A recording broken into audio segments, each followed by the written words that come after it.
দোয়াটি ৩ বার পড়ে তেজপাতাতে ফু দিয়ে আপনি চাল রাখার জায়গায় যদি রেখে দেন, দেখবেন যে আপনার ধন সম্পদ রুজিতে কেমন বরকত হচ্ছে। আপনার অভাব অনটনের চাবি দূর হয়ে যাবে ইনশাআল্লাহ, এবং রিজিকের মধ্যে বরকত হবে। আমি যে দোয়াটির কথা বলবো অত্যন্ত গুরুত্বপূর্ণ দোয়া, এবং হাদিস কোরআনের দোয়া এবং কোরআনিক দোয়া। হাদিসের বিভিন্ন দিক দিয়ে আমরা দেখেছি যে এই বিষয়টি যদি আপনারা করতে পারেন তাহলে অবশ্যই অবশ্যই আপনার রিজিকের মধ্যে আল্লাহ রাব্বুল আলামিন বারাকা দান করবেন। এইটা দোয়াটি যদি আপনি, তবে কাঁচা তেজপাতা না শুকনা তেজপাতা, এটা আমি আপনাদেরকে বলতেছি যে কোন তেজপাতাটা আপনি চালের মধ্যে রাখবেন, চালের পাত্রের মধ্যে রাখবেন। সেটা রান্নার রুমে চাল থাকতে পারে, এবং যেখানেই থাক আপনি সুন্দর করে এটা তেজপাতাটা রেখে দিবেন। কেন রেখেছেন কেউ জিজ্ঞাসা করলে এত কিছু বলার দরকার নেই, আপনি গোপনে রেখে দেবেন। বিশেষ করে মা বোনদেরকে বলছি, আপনারা যেহেতু সবসময় রান্না করেন, চাল উঠে নেন, তো চালের পাত্রের ভিতরে আপনি গোপনে এই জিনিসটা রেখে দিবেন। ইনশাল্লাহ আল্লাহর পক্ষ থেকে পরিবারের প্রতি একটা সাকিনা নাজিল হবে এবং বরকত নাজিল হবে, রিজিকের মধ্যে বরকত হবে। অনেক টাকা পয়সা কামায় রোজগার করার পর অনেক সময় দেখা যায় যে বরকত হয় না।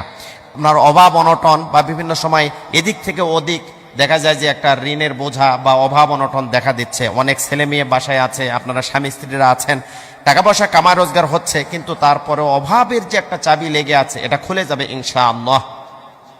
তবে কি তেজপাতা, এটা আমি আপনাদেরকে বলার আগে কিছু বিষয় বলে দিই। সেটা হলো যে বিসমিল্লাহ সহ সূরা একবার, বিসমিল্লাহ সহ সূরা ফাতিহা একবার এবং দরুদ শরীফ একবার আগে পড়ে নেবেন। সূরা ফাতিহা, বিসমিল্লাহ সহ সূরা ফাতিহা এবং দরুদ শরীফ একবার করে আপনারা পড়ে নেবেন। পড়ে নেওয়ার পরে আপনি সুবহানাল্লাহি ওয়া বিহামদিহি আস্তাগফিরুল্লাহ, এই দোয়াটা পড়বেন। সুবহানাল্লাহি ওয়া বিহামদিহি আস্তাগফিরুল্লাহ, সুবহানাল্লাহি ওয়া বিহামদিহি আস্তাগফিরুল্লাহ। এটা 3 বার পড়ে একটা কাঁচা তেজপাতা হতে হবে। আপনারা শুকনা তেজপাতা নিলে হবে না, কাঁচা গাছের পড়ে থাকা হোক আর গাছের হোক, কাঁচা তেজপাতা ফু দিয়ে 3 বার এই দোয়া পড়ে ফু দিয়ে আপনি গোপনে রেখে দিলেন। এটা যদি রেখে দিতে পারেন ইনশাআল্লাহ আপনার ধান চাল এবং টাকা পয়সা, অর্থ সম্পদ, ব্যাংক ব্যালেন্স, গাড়ি বাড়ি, যা কিছুই আপনি মনে মনে নিয়ত করবেন, দেখবেন যে ইনশাআল্লাহ খাদ্যের মধ্যে যদি বরকত শুরু হয়ে যায় তাহলে সব কিছুতেই আপনি বরকত পাবেন। এটা একটা গোপনী আমল। বিশেষ করে মা বোনেরা এই বিষয়টা খেয়াল রাখবেন যে যখনই এই ধরনের অভাব অনটনের চাবি লক্ষ্য করছেন আপনার পরিবারের ভিতরে, তখনই তাৎক্ষণিক এই আমলটা আপনি অবশ্যই অবশ্যই করেন। দেখবেন যে কিছুদিনের ভিতরেই আপনার পরিবারের ভিতরে একটা সুন্দর পরিবেশ ফিরে এসেছে। যেই পরিবারে অভাব অনটন লেগে থাকে সেই পরিবারের ভিতরে সবসময় একটা অশান্তি লেগে থাকে, গ্যাঞ্জাম লেগে থাকে, একে অপরের প্রতি দেখা যায় হিংসা বিদ্বেষ, গালিগালাজ। কোনো কথা বললে কিন্তু ভালো লাগে না।